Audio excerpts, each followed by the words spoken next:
It's the unknown mechanic back again, and trying to help out the shop owner who doesn't have the technicians that are up to par. Technicians that every 10 minutes they're always asking stupid questions and need help. Or if you're an aspiring mechanic and you want to raise your level of proficiency and do the job correctly the first time without making a lot of mistakes. And it's also for the do-it-yourselfer and the homeowner who maybe want to tackle this job on your own, or at least you want to see before you take it into the shop how it's supposed to be done and what you expect to be done, the proper methods, tools, and so forth. So we're working on a Echo CS-355T top-handled arborist saw, and it belongs to Arthur Itis, and it says was running then stopped, won't restart, just fix it. So I've already looked at this, and this has no compression at all, and that's because the spark plug is stripped. It just blew out.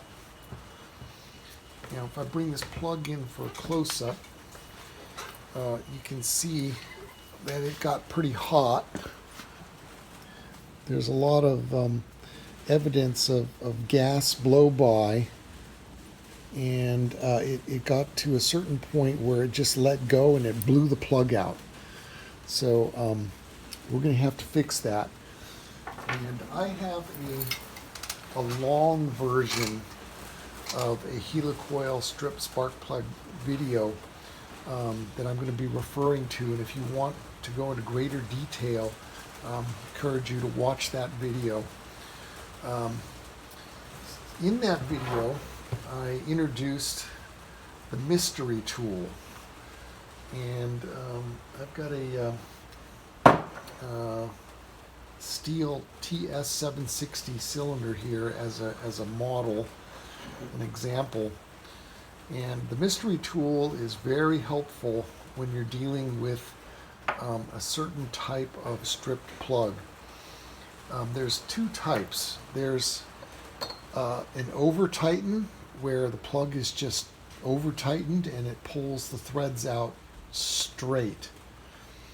And the second type is a cross thread, and that's where somebody put the plug in crooked and forced it in with a spark plug wrench, and it's stripped because it's cross threaded. And those are more difficult, and you got to pay more attention, and that's what the mystery tool is for. Every cylinder has a machined gasket surface to compress this crush washer and seal the plug. And the mystery tool sits on that gasket surface, and that is an aid to help you start your helicoil tap straight and perpendicular to the the original threads that were in there. Whether it's crooked now, this will help straighten it out. And as you can see that it started right in there, no problem. This one's not stripped. So that's what the mystery tool is for. And on a saw like this Echo, critically important because it's a compound angle.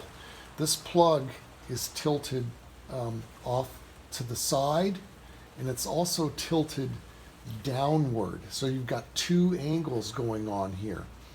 And so you definitely want to use this tool and sit that on there, and then that will allow you to start straight. So what we want to do is minimize the chips that go inside the engine, and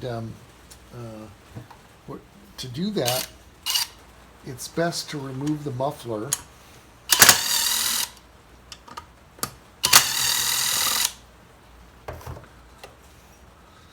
And we're going to position the piston in a specific location. We want the piston coming down,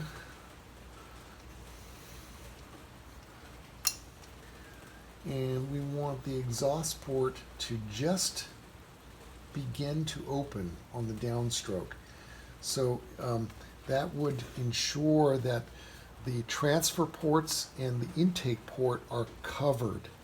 So the only port that's now open is the exhaust port, and that will prevent any chips going down the transfer ports and getting into the bottom of the engine, risking crankshaft bearing damage. So got that. And then I like this helicoil kit because the tap is very tall.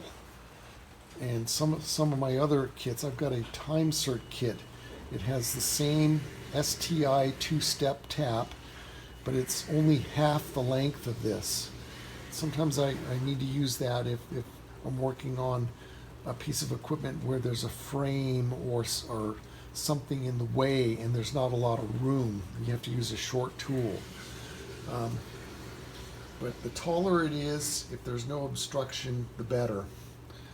And so I grease only the leading pilot. I do not use grease as the cutting fluid. This grease is going to help capture the chips. And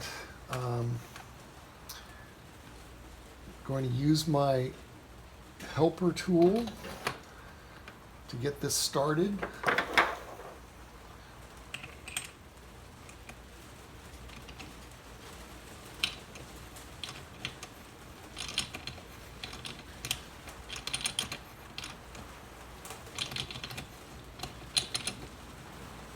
Okay. Now I know that I'm started factory straight, and the grease is not on the oversized, stepped up large portion of the tap.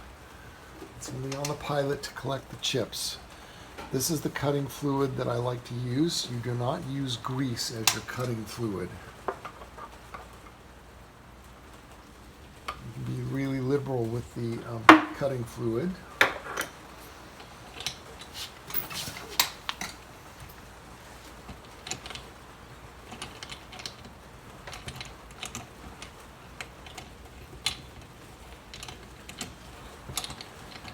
You can pause every 2 or 3 turns and add more fluid.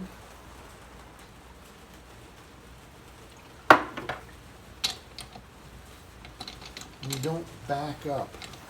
Go 100% forward all the way through.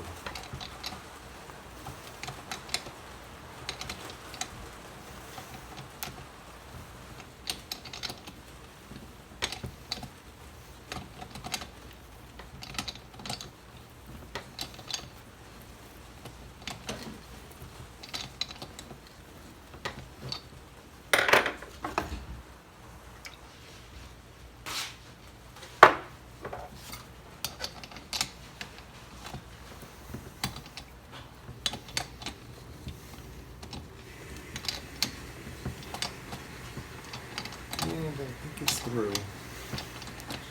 It's through.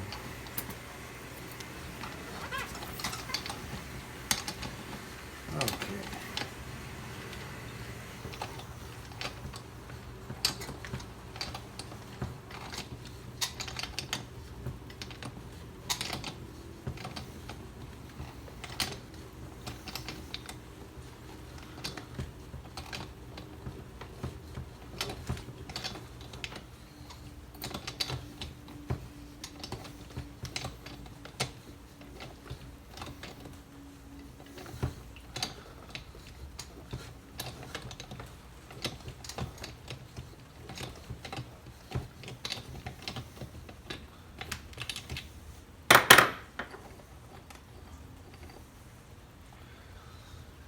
Okay, and then the grease captured quite a few chips, but there are obviously going to be there's a risk of the chips being in the cylinder, and with the exhaust port just slightly open, I'm going to be using low pressure air, and I'm going to take it outside and do this over the garbage can. Low pressure air in here. I don't want to blow the piston down and blow the chips into the engine. And then also reverse direction, low pressure air in the exhaust port blowing the chips out the plug hole. So I'm going to pause the camera and do a little chip blowing operation. I'll be right back. Okay, back again, and I'm going to bring you in for a close-up here.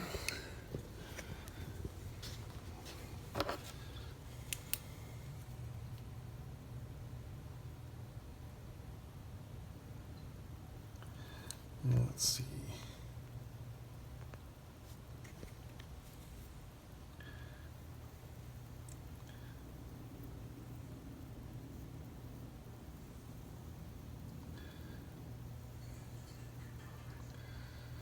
Okay. There's a good focus. So that's prior to the insert installation.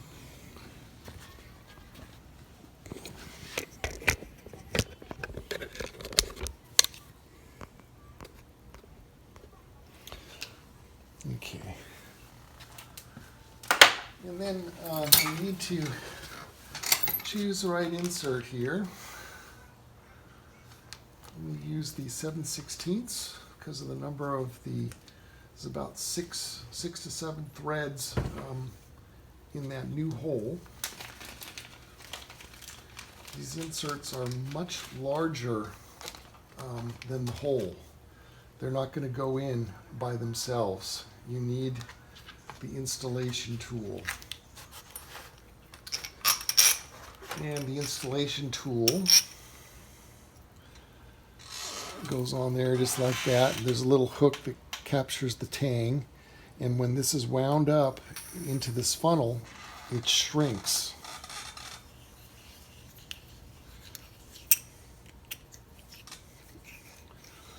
And you want to come out just about flush, maybe a little bit more than flush, and you put it over the hole and just wind it in the hole.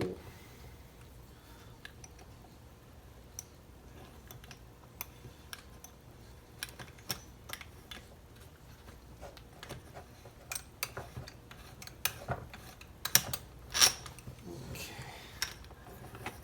I'm going to back this out so you can see what's going on.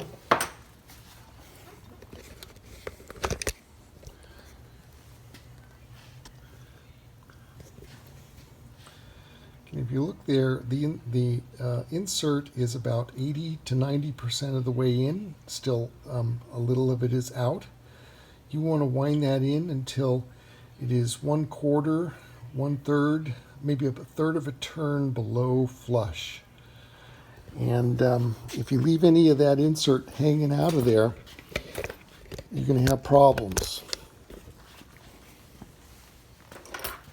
I don't need the funnel anymore.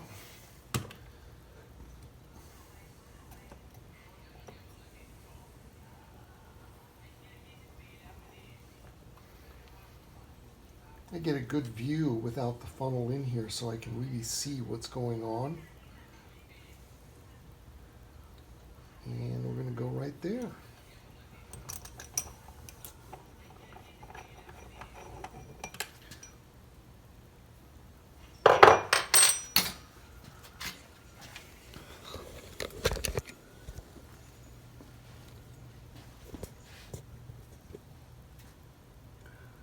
Okay, you can see the tang is still in. And the next step is the tang removal. And I'm going to use a needle nose pair of pliers for that. And I'm going to grab it and pull it out.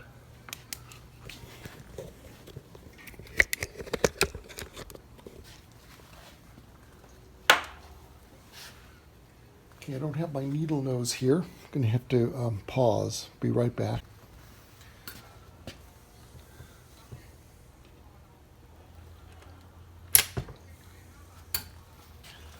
Okay, and there is the removed tang.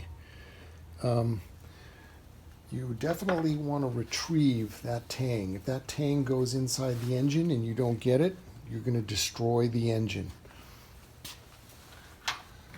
So now we have a repaired spark plug hole. It's going to thread right down in there. I'm obviously not going to use that plug. I'm going to use a new plug and tighten it down. And these threads are stronger than the original threads in the cylinder. A lot of people are skeptical about the strength of helicoils. Just curious little fact here. I noticed that the steel TS-760 cylinder, it didn't have a helicoil from the factory for the plug, but for the cylinder cover, the factory installed 1, 2, 3 helicoils to hold the cylinder cover on this. So helicoils, if they're properly installed, are extremely strong. So I think done a pretty good job of chip mitigation. I don't think there's any chips left in there. And you don't need to see me install the muffler and all the parts back on there. This is the short version of the strip spark plug thread repair video. And if you want to see a more detailed and with more explanations, in theory, you can watch my long version. So this is the Unknown Mechanic signing off. If you like the video, subscribe, leave some comments. Nobody ever leaves any comments, so I don't know if I'm doing a good job or not. Hope that helps. We'll see you on the next one.